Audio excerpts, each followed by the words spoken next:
What's going on, guys? So at last we have the second season of Fallout. Last we left off, Lucy, Howard, and Maximus were setting off towards New Vegas in search of Lucy's father, Hank. So, let's get into it.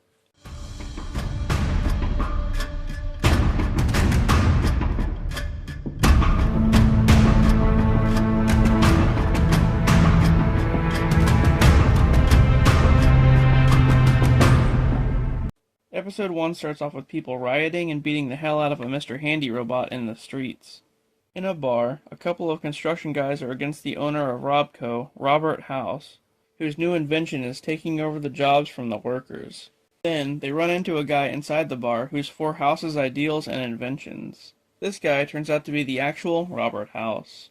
So they take him to an alley out back and are about to kick his ass, when he implants a device on one of the guy's necks that puts him under House's control. Elsewhere, a group of bandits called the Cons have Cooper tied up and are about to kill him. He signals to Lucy, who's hiding nearby with a rifle, but she doesn't hear him, so the gang hangs Cooper. After a shootout starts between them, Cooper gets free and massacres the whole gang one by one. As they venture towards New Vegas, Cooper tells her about Robert House and how he's a bad guy. We then jump back in time to before the bombs drop. Cooper's listening in to a meeting with the Vault-Tec executives about them being responsible for dropping the bombs. They plan to do so to sell more vaults. Anyway, Cooper rushes home and grabs his daughter Janie and attempts to flee to Bakersfield, but he gets trapped in a neighborhood just as nearby sirens go off. Back in present day, Stephanie has taken over as the overseer of Vault 32, where most of the residents of Vault 33 relocated to. She tries to send a message to Vault 31, but the communication to it has been disabled. We then meet back up with Lucy's brother Norm, who has been held captive in Vault 31 for a long time by Bud's brain, and he's starting to starve to death. Back in the wasteland, Cooper and Lucy arrive at the Starlight Drive-In, where they find another vault labeled 24. We then go back in time yet again to the past, where Cooper is having a meeting with Moldover. He tells him that his wife Barb is going to Las Vegas to sell a cold fusion core to Robert House.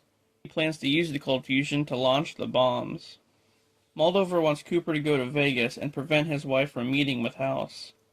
Back in Vault 31, Norm overpowers Bud and thaws out all of the remaining Vault-Tec executives prematurely. As Lucy and Cooper investigate Vault 24, they find the bodies of people with the same device in their necks that House used in the alley. Hank finally makes it to the Vault-Tec headquarters in Vegas, where he plans to finish the work that House started. In Episode 2, we go to the town of Shady Sands before it was destroyed to see a young Maximus. As he's walking through town with his family, they discover a large nuke in the back of a truck. His father tries to deactivate it, but he only ends up speeding up the detonation. Maximus's parents put him in a fridge to avoid the blast just as it goes off. We then see a young Hank, who reads on his Pip-Boy that the detonation was successful.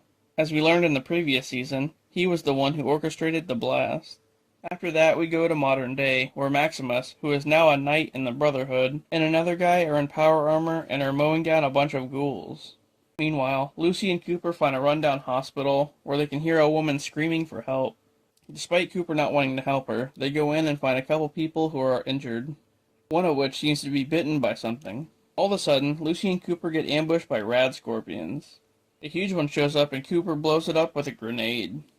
Then, Lucy uses her last stim-pack on the injured woman and takes her back to her group, leaving Cooper behind because she's mad at him for being heartless.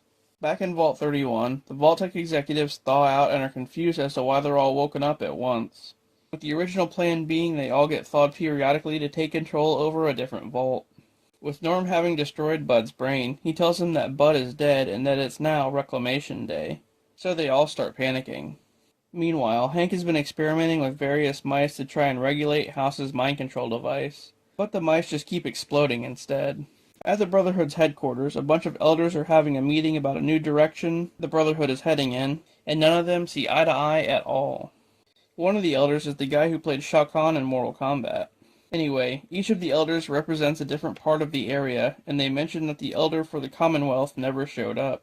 Back in Vault 31, Norm convinces the executives that he's their manager, and he tricks them into looking for a way out of the vault. Back at the Vault-Tec HQ, Hank thaws out one of the frozen executives, and uses him for one of the mind control experiments. But he too explodes.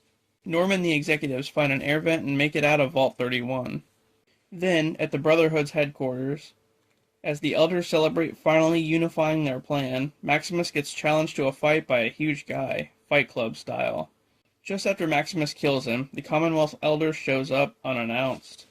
In episode 3, Thaddeus, who's now a ghoul, has been running an operation where he has little ghoul kids collecting bottle caps.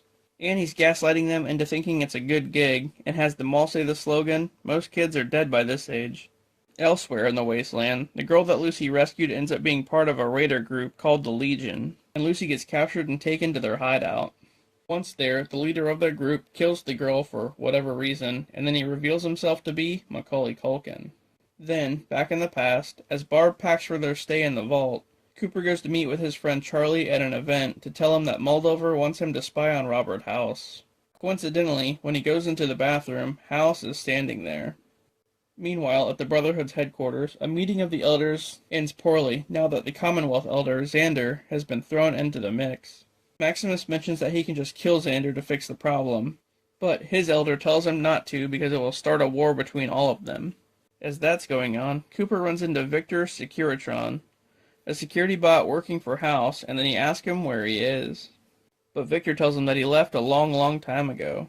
Back at the Brotherhood, Xander wants to bond with Maximus and takes him on a flight. Then, once they get in the air, Xander tells him that if he doesn't give the Commonwealth the Cold Fusion Core, it'll start a war between all of them and the Commonwealth. So it seems like even though they're all unified, they're only after one thing, the Cold Fusion Core. Back at the Legion's camp, Cooper arrives and saves Lucy by causing a civil war within their group. Then Maximus and Xander stumble upon Thaddeus' warehouse where the ghoul kids are collecting bottle caps. Xander separates the kids into two groups, Normal and Ghoul, and he plans to kill all the Ghoul kids. But right as he's about to, Maximus kills him. Episode 4 starts off back in the day with Cooper and Charlie in the Marines. They're both wearing power armor during a war in Alaska against the Chinese. As they're trekking through the snow, Cooper gets ambushed and his armor fails, leaving him vulnerable for an attack. But instead of attacking him, a Chinese soldier shows sympathy towards him, just as a Deathclaw appears behind them and wipes out all the soldiers. Back at Thaddeus' workshop, the Brotherhood shows up, having tracked Maximus there. So he has Thaddeus put on the power armor and pretend to be Xander. As that's going on, Cooper takes Lucy back to the two members of the NCR that he came across earlier, and they nurse Lucy back to health. There were originally more members of the NCR, but now it seems like they're the only two left. The New California Republic is basically a political party that takes up the western side of the United States, and they're trying to enforce bureaucracy as we know it in the new post-apocalyptic world. Anyway, as they continue onward, Lucy learns that she's now addicted to Buff-Out, a drug that helped her recover from her injuries. Meanwhile, when Maximus and Thaddeus get back to the Brotherhood headquarters, Maximus comes clean to his friend Dane about killing Xander. Knowing that the Elder, Quintus, will be pissed about this, Maximus tells Dane that he plans on just killing Quintus to avoid having to tell him. Then, elsewhere in the wasteland, Norm has been leading the executives around the streets, when one of them, Ronnie, asks Norm if they're ready for Phase 2. Clearly, Norm has no idea what Phase 2 even is, because Bud designed their plan. But Ronnie tells him that he was Bud's assistant, so, sneakily, Norm just lets Ronnie guide them to their next thing. Back in Vault 32, Overseer Stephanie is talking to Overseer Betty about Stephanie giving her some water, since their vault has ran out. Stephanie says as a barter, she'll bring Betty a special relic that Hank brought to the vault years earlier. Then, things take a turn when Stephanie suddenly refuses to help the other vaults. Back in Vegas, Lucy and Cooper finally arrive, and they encounter some feral ghouls dressed like greasers. Lucy's become a little bit more assertive due to being irritable, and mows them all down with a shotgun. Back at the Brotherhood, when Maximus goes to confront Elder Quintus, he has him at gunpoint, and the Elder actually shows sympathy towards him after he learns that he killed Xander. But when Quintus learns that Maximus spared the ghoul children, he grabs a gun and a shootout occurs. Just to add to the whole mess, Dane steals the Cold Fusion Core. Meanwhile, in the mess hall, all the other Elders find out the core was stolen and they blame each other, resulting in them killing each other. After that, Maximus ends up leaving Quintus alive, and Dane gives him back the Cold Fusion Core for safekeeping. Back in Vault 32, Woody tells Stephanie that she committed a violation when he saw her go into an unauthorized area of the vault. She told him that she'd report it to the Overseer, which is pretty much just herself. In the background, Chet is snooping through her things and finds a passport of hers from Canada. Back in Vegas, as Lucy and Cooper wander through the desolate strip, they suddenly encounter a Deathclaw. In episode 5, as they see the Deathclaw coming, two more appear in the distance. Cooper throws a grenade to distract them, and they manage to get away. Cooper tells Lucy that he thinks his wife and daughter are in a special vault somewhere in the area. He tells Lucy to buy some Addictol to purge the addiction from her body. Then we jump back in time to an airport where Cooper is with Barb and Hank. He gets a call from Moldover to confirm that he's going to kill Robert House to prevent the bombs from being dropped. Cooper tells her that he'll get the cold fusion core back, but he refuses to kill House. Then, he and Barb arrive in Las Vegas, where they're attending a Vault-Tec event. Once inside, Robert House's body double approaches Cooper and tells him that House wants to speak with him. House mentions to Cooper that he was very eager to meet him, and that he knows he was sent to kill him. Back in present day, the snake oil salesman who sold Thaddeus that serum in Season 1 is in Vegas talking to a security bot, when Hank sneaks up on him and knocks him out. He wakes up in the Vault-Tec HQ to be Hank's latest experiment. Here, we can confirm that Barb and also their daughter Janie has been frozen at the HQ. The snake oil salesman becomes the first successful trial of the experiment, and is now under Hank's control. Meanwhile, out on the wasteland, Norm and the executives make their way to an abandoned Vault-Tec building, where they meet Ma June, who Lucy had met in Season 1. Lucy goes into a store to get a Addictol and runs into the shop owner. Only, this guy had clearly killed the shop owner and is posing as him. He goes to pull a gun on Lucy, so she has to kill him. Back in time at the Vault-Tec event, as Cooper is talking to House, he tells him that he just acquired the cold fusion core from Barb, which he plans to use to make himself live indefinitely with a robotic form, to protect Las Vegas from the inevitable nuclear war. House tells Cooper that he predicts the world will end on Janie's birthday in 2065. He also says that despite Moldover thinking that House will be the one to drop the bombs, it's actually an unknown person. The same person responsible for the Deathclaw that Cooper saw all those years ago in Alaska. Then, as Cooper storms out, House says maybe it's Cooper that ends the world. Back in the abandoned Vault-Tec building, an executive named Claudia tells Norm that Barb Howard was the one in charge of the Vault experiments, and finding her office might have some answers. So, Norm searches her computer and finds information on the forced evolutionary virus. But just then, Ronnie overhears their plan and shuts the computer down. Back in Vegas, when Lucy meets back up with Cooper, they are confronted by the snake oil salesman, who tells them Hank is basically going to kill Barb and Janie unless Cooper takes Lucy back to Vault 33 to be safe. Lucy's not too into that. Cooper tells her the whole point of him taking her to Vegas in the first place was to use her as a bargaining chip to get his family back. Then Cooper shoots her with a tranquilizer dart, and she knocks him out of a window, ending with Cooper getting impaled on a giant metal pole. We go back in the past yet again, and after learning of House's plan, Cooper gets wasted at the event and finally tells Barb that they need to talk about what's been going on. Just as Lucy's passing out from the tranq dart, Hank walks in to greet her. In episode 6, Barb's in a meeting at Vault-Tec, where they're explaining what the bombs will look like when they drop. During a meeting with House, Barb thinks that he's trying to sell them mind control devices that his company created. But actually, Vault-Tec already bought the mind control devices in exchange for the cold fusion core. Cooper's trying to get off the pole he was impaled on. He's trying to get to his vials before he turns feral, but he can't reach them. Just then, Lucy wakes up at the Vault-Tec HQ and learns that Hank has used the device to control more people. He now has a whole room full of people under his control.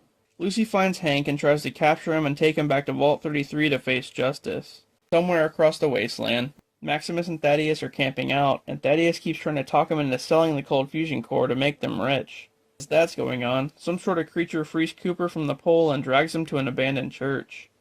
Back at Vault 32, Reg has been hosting what's supposed to be a support group for the Vault dwellers, but now it's just become a party pretty much, and they've been eating and drinking up all the rations inside the vault. Betty shows up with some guards to shut the whole thing down. Elsewhere in the vault, they start to notice that Woody has gone missing. Back in Vegas, it's revealed that a super mutant saved Cooper and is nursing him back to health. He wants Cooper's help to get revenge against the Enclave for creating his race. Then, back in the past, after Barb talks to House, she runs into Dr. Wilzig, the scientist from the Enclave from Season 1, who tells her if they really want to know how the vaults will fare in a nuclear blast, they have to be the ones that drop the bombs themselves. and this is where they got the whole idea to do so. As Barb and Cooper are hashing things out, she says that there's nothing even she can do to stop the bombs from dropping. So Cooper wants to go after whoever's in charge of Vault-Tec.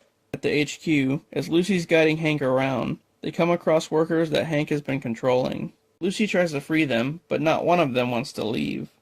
Just then, two raiders that were just brought in get loose and start fighting all over the office, and Lucy is forced to activate the devices on their necks, causing their memories to be wiped and for them to be controlled. In the past, after talking with Barb, Cooper takes a drunk Hank back to his hotel room and finds a strange device handcuffed to his wrist. Barb walks in and uses the device to extract the cold fusion core from inside Hank's neck. Back in the wasteland, Maximus and Thaddeus run into Cooper, who's been left behind by the super mutant. Episode 7 starts off a while back where Stephanie's in Uranium City in Canada during the war. Her and her mom come face to face with a soldier in power armor just as an explosion occurs and kills her mom. So then Stephanie goes on the run, killing people along the way as she crosses the border into the US. Back in present day, at the Vault-Tec HQ, Lucy somewhat realizes that what Hank's been doing isn't all that bad, but she still wants to shut the program down. So she goes into the basement to shut down the mainframe powering all of the devices. But right when they reach the door, she has a change of heart and wants to use the devices to fight against the Legion. Elsewhere, Maximus and Thaddeus are traveling with Cooper back to Vegas to find Lucy. Cooper finds out that Maximus has the cold fusion core and wonders how he got it. He just tells Cooper that he wants to give it to Lucy because she's the one he trusts the most. Back in the past, after taking the cold fusion core from Hank's neck, Cooper and Barb are talking with a maid working at the hotel, who turns out to be Stephanie. She asks them how she can get a job at Vault-Tec, and Cooper says to ask Hank, revealing his unconscious body inside a clothing hamper. Cooper later meets with the Congresswoman, and together, they vow to foil Vault-Tec's plan of the bombs, by Cooper handing over the cold fusion core directly to the President. Back in present day, Cooper takes Maximus and Thaddeus to an NCR shelter to gather some weapons. They find a power armor, and Cooper tells Maximus that he's gonna need it to save Lucy. But he has to give up the cold fusion core to get it, so Maximus agrees and hands it over to Cooper. Meanwhile, in Vault 33, Chet has been bossed around by Stephanie for some time and is growing tired of it, especially since she just arranged an impromptu wedding with Chet without his knowledge. He finally starts to question things with her when he finds Woody's glasses in their garbage disposal, implying that she killed him. Betty gives Stephanie Hank's special item, and tension continues to grow between them. When Cooper and the others make it back to Vegas, they plan to fight through the death claws to get to Lucy. But all of a sudden, Thaddeus' arm just falls right off. He thinks it's a normal Ghoul thing to happen, but apparently it's not. Back at the HQ, Lucy finds the guy from the NCR that she met on her journey, who's now under Hank's control. After seeing that, she decides to shut down the mainframe once and for all. In Vault 32, during the wedding, Chet finally outs Stephanie for killing Woody and shows everyone her driver's license from Canada. In Vegas, as Maximus fights through a group of Deathclaws, Cooper heads into the Lucky 38, where House's penthouse once was. Back in the past, Cooper meets with the Congresswoman and the President and gives him the cold fusion core. When Lucy finally reaches the mainframe, it turns out to be the head of the Congresswoman that Cooper once knew, which is now hooked to a bunch of machinery. Over in Lucky 38, Cooper goes to put the core inside House's machine, which activates an AI version of House on his computer. In the finale, the Legion is in the midst of war, and the Caesar gets killed. Or as they call it, the Kaiser. His second-in-command, Macaulay Culkin, picks up his crown and dubs himself the new leader, telling his crew that they must take over Vegas. Back at the Lucky 38, Cooper confronts House, who's now a computerized AI. Cooper asks what would happen if he destroyed the cold fusion core that happens to be powering House's machine. House just tells him that it would be catastrophic. Then Cooper asks him where his family is, and House gives him a special Pip-Boy, offering to guide him to the vault where Barb and Janie are being held. Back on the strip, Maximus is still fighting a group of Deathclaws as people watch from inside nearby stores. Inside the Vault-Tec HQ, Lucy finds the head of the Congresswoman that serves as the mainframe. The head of the Congresswoman whispers to her to mercy kill her. Basically, the whole reason that she's hooked to it is because she was viewed as a very calming and obedient person, and with her head hooked up to the machine, those same vibes get beamed into the devices on everyone's necks, explaining why everybody is so docile. As the executives drag Norm away to face justice for posing as an overseer, the group gets attacked by a bunch of rad roaches, and they all pretty much get massacred. All except for Norm. Lucy finally kills the Congresswoman. Hank tells her why they chose her to be the gold standard for the mind control project. He tells her that House wanted the device to turn people into directable robots, but he wanted to perfect House's work and give them all personality instead of them just being bland. Back in the past, after Cooper told Stephanie to talk to Hank, the two of them end up getting engaged, and he gets her a job at Vault-Tec. At the HQ, Hank presents a miniature device and says he wants to implant it into Lucy. When she refuses, she has to fight off one of the domesticated raiders. As Maximus fights the remaining Deathclaws, Cooper finally arrives inside the HQ. Just as Hank is about to inject Lucy with the device, Cooper shoots him. Outside, Maximus's power armor finally breaks down, and he ends up getting saved by a group of soldiers from the NCR. As Lucy and Hank make it to the surface, it's shown that Lucy has injected Hank with the device instead. He tells her that the vaults were never the actual experiment. The real experiment was the wasteland after the bombs dropped. And he tells her that he just sent more of his mind-controlled people out into the wasteland to finish the job for him. But before he can tell her what the job is, he ends up wiping his own memory, just like all the others with the devices. Down in Vault 33, the Vault Dwellers corner Stephanie in her office and demand answers. Then, she unveils a special item that Hank left for her, which turns out to be a special Pip-Boy that she uses to contact the scientists at the Enclave lab, telling them to initiate Phase 2. Back in the past, Cooper gets arrested for knowing too much about Vault-Tec's plans. We then jump back to the HQ, where Cooper finally finds Barb and Janie's containment pods. He opens them both up to find them empty. But he does find a postcard from Colorado, a place he told Barb that they would go to escape the bombs. So Cooper drops House's Pip-Boy on the ground and heads to Colorado. After that, Lucy and Maximus join back up to go to House's penthouse in Lucky 38. Just in time to see the Legion marching into town for war. We then get a mid-credit scene of Elder Quintus, who unveils blueprints for the Liberty Prime Alpha combat robot, seeking to destroy all the other chapters of the Brotherhood. The end. Wow, what to say about this season? They really did New Vegas proud. Hank with his devices, trying to domesticate the Raiders was pretty cool, but it was probably doomed to fail. House seemed like a bad guy at first, and I'm still not sure if he's good or bad, really. And Cooper finally found out where his wife and daughter are. Well, where they were. The search continues, I guess. Lucy and Maximus now have to endure the wrath of the Legion, led by Macaulay Culkin. I can't wait to see that happen. And that was Fallout Season 2. Thanks for watching, guys, and I'll see you on the next one.